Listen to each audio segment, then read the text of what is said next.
Closed doors, I'm a fool for your love.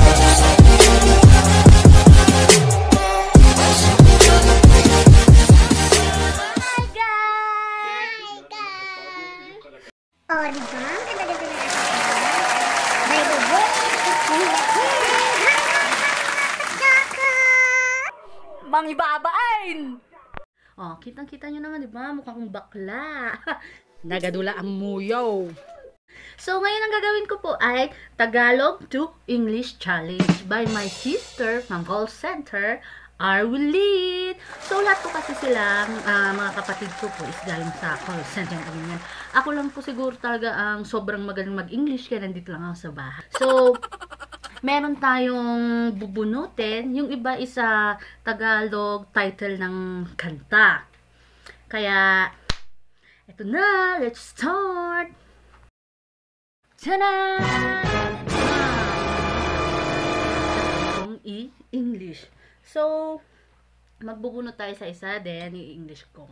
Hindi po galing sa akin to, ha? Galing po sa mga kapitbahay and mga kamag-anak. So, Tina! So, let's start. Number 1. Bubunot ako. Diyos ko, sana kaya ko ito. Dali-dali mag-English, diba? Okay. Ay, akala ko'y para sa akin. Ayan po. Akala ko'y para sa akin. All I know is for me. Diba? Galing-galing ko. Akala ko'y para sa akin. All I know is for me. Kaya, ibigay mo na ang aming Christmas bonus.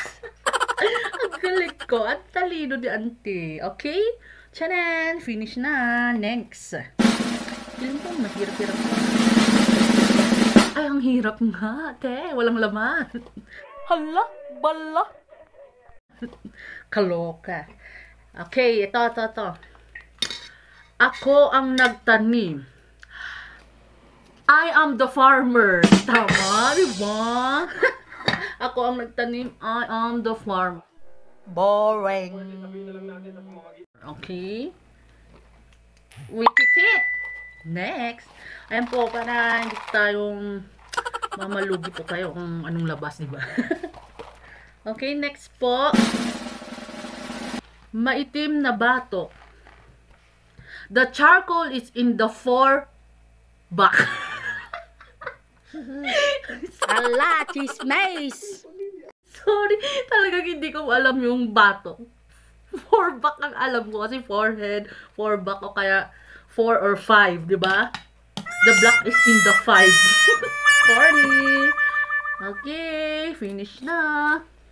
Okay, another video. Ang dadali. Parang pang-kinder itong mga ito. Makating kuto. There's a itchy on the zombie. It's in my head. Zombie. And I know it. Diba? Tama? Corny. Okay.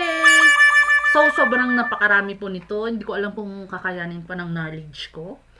Ang tatalino ng mga naglagay nito. Walang kahirap-hirap, diba? Kita nyo yan, oh. Hindi ako nahirapan, pinagpapawisan lang ako. Kung pwede lang pumaitagan ko, araw-araw na ako mag-English.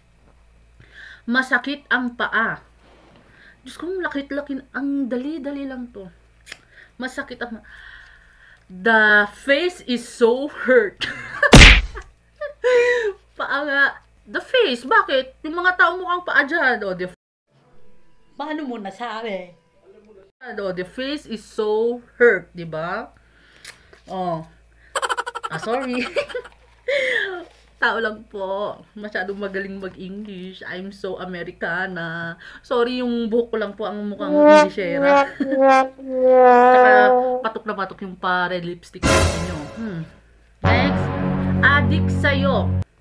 The liquor is with you. Tama? What the? The liquor is with you. Oh, so mga nagbabash dyan, huwag nyo sasabihin paboba-boba naman siya.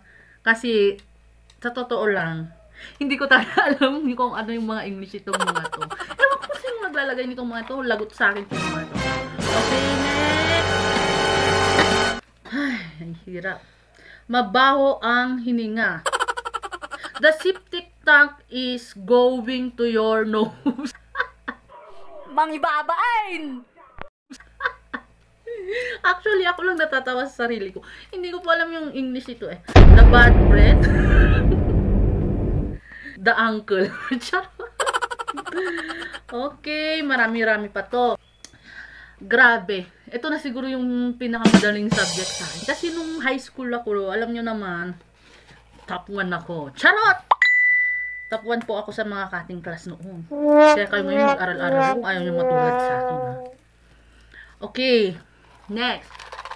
Parang mas madali pa sa akin yung mga the equivalent of the second Kemerlut, mga ganun. Kaysa itong English na ito.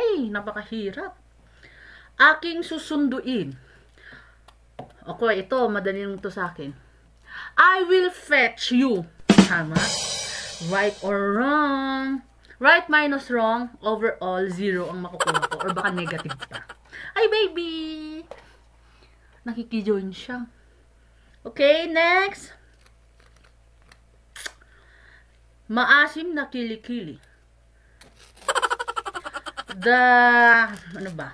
Ano anak ko? Maasim na kilikili. The armpit is with vinegar. Paano mo nasabi? Oh, di ba? Next, akin ka na lang. Can you be mine? Oh, kasi syempre, pag-ibig to kay alam kay English ito. Nice. Okay, next. Anak, hindi ginagawa mo dyan. Next, hampas lupa. Tidal soil. Oh! Hala, bala. Oh, di ba? Bongga. Kasi, di ba, pag yung wave sa alon sa tidal wave, eto lupa kaya. Tidal, hampas kumbaga ng ng alon di tidal wave. Di ba? Eto hampas lupa. Eh di tidal soil. Ay, naku, Diyos ko. Napaka-brainy talaga ng auntie nyo. Okay, next.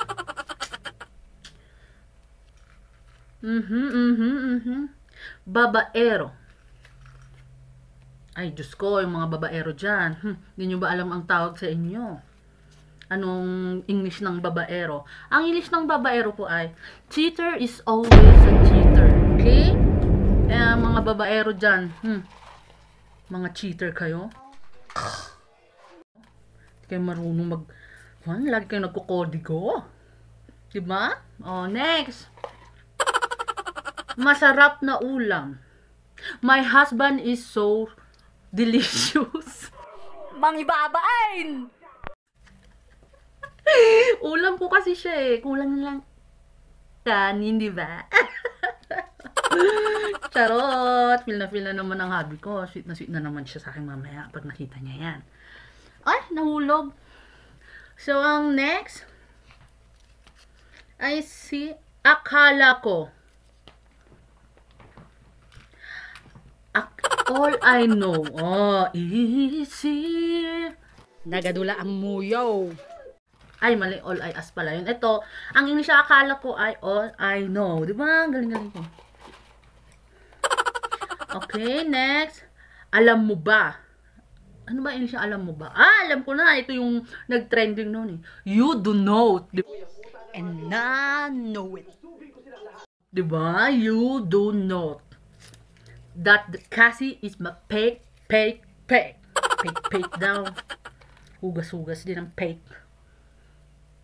Next. Diyos ko, ang dami nito. Nakakasakit ng brain, ha? Akala ko'y langit. All I know is heaven. Yazi heaven. O, di ba yung iba madadali? Diyos ko, wala na bang mas mahirap dito mga auntie? What the? So, next. Mabaho ang paa. My roommate is smelly. Paano mo nasabi? Opo, smelly po. Opo, yung pangalan pong English, wala po kayong Keber doon, kung whatsoever. Kayo nang magaling mag-English, kayo na po ang mga magagaling. Hala, chismis! Next. Babae po ako. Diyos ko. Hindi pa ba halata? Mukha ba ang bakla? So, babae po ako. This is, feeling ko sa kanta to. Pag in English mo to, I'm not a girl, but I am a woman. No?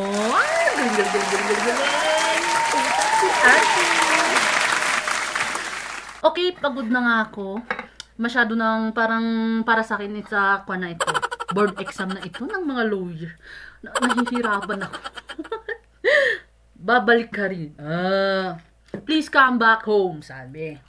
Nagadula ang muyaw. Diyos me. Wala bang mas magaling dyan? Napaka-nonsense kong tao. Ako pang ginaganto nyo. Alab ng puso. Bakit to parang English tsaka Tagalog? Alab, no, I love ng puso. I love your heart. Sorry, alab ng puso. The fire is in your heart. Nagpapalab. Dang! Horny. Boring. Okay, meron pa ba? Last 3. Tumutok na bilbil. This is my belly. Oh, diba? Bongga. Mangibabain.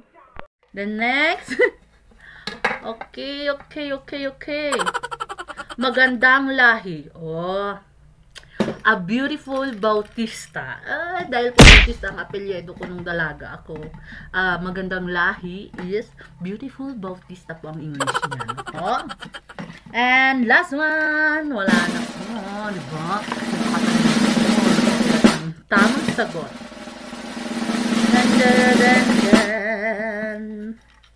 Tchanan! Pulubi. I think ang English nito is pathetic. Is fenging piso. Joke lang. Alam ko sunod doon. Beggar, mga animal. So, yan po yung ating Tagalog-English challenge. So, kung ako masyadong nadalian ako sa mga ginawa nyo, hirapan nyo pa po. Napakadami pa po tayong challenge dyan. Huwag nyo lang po akong i-challenge ng mga kung ano-anong bagay na kakainin dyan. Kasi hindi pa ako mahilig kumain. Nakikita naman sa katawan ko. So, di na. Guys, thanks for watching.